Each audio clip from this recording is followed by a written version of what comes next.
আসসালামু আলাইকুম ওয়া রাহমাতুল্লাহি ওয়া বারাকাতুহু। আপনাদের সবাইকে জানাই পবিত্র রমজানের শুভেচ্ছা। রমজান শুধু রোজার মাস নয়, এটা আত্মশুদ্ধি, ধৈর্য আর আল্লাহর নৈকট্য অর্জনের মাস। মহান আল্লাহ পবিত্র কুরআন নাজিল করেছেন এই রমজানেই, যেমনটি উল্লেখ আছে কুরআনে। প্রতিটি ঘরে ঘরে আজ ইফতারের দোয়া, সেহরির বরকত, এক অপূর্ব আধ্যাত্মিক পরিবেশ, যা আমাদের শেখায় সংযম, কৃতজ্ঞতা আর গরিবের কষ্ট অনুভব করার শিক্ষা। এই মাসেই আছে এক মহিমান্বিত রাত, শবে কদর। হাজার মাসের চেয়েও উত্তম এই রাত, কত বড় সৌভাগ্য আমাদের জন্য। রাতে একটি দোয়া, একটি কান্না আমাদের ভাগ্য বদলে দিতে পারে। মসজিদগুলোতে তখন ইবাদতের মেলা, তারাবিহ, কিয়ামুল লাইল, তিলাওয়াত।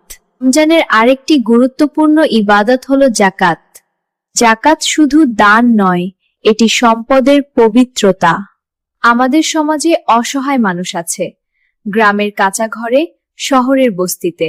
আপনার যাকাত হতে পারে কারো ঈদের হাসির কারণ। রমজান আমাদের শেখায় নিজে ভালো থাকা নয়, অন্যকে ভালো রাখা। একটি সাদকা, একটি ইফতার, একটি সাহায্য আল্লাহর কাছে অমূল্য। এই মাসেই বদলে যেতে পারে আমাদের জীবন, যদি আমরা সত্যিকারের তওবা করি। পরিবারের সঙ্গে নামাজ পড়ুন, কুরআন তিলাওয়াত করুন, দোয়ায় চোখ ভিজিয়ে দিন।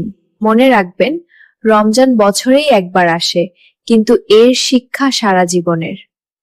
আল্লাহ আমাদের সবাইকে রমজানের হক আদায় করার তৌফিক দান করুন, শবে কদরের ফজিলত নসিব করুন। আজকের ভিডিও এখানেই শেষ। সবাই ভালো থাকবেন। পরবর্তী ইসলামিক রিমাইন্ডার ভিডিও পেতে সাবস্ক্রাইব করুন। ধন্যবাদ সবাইকে।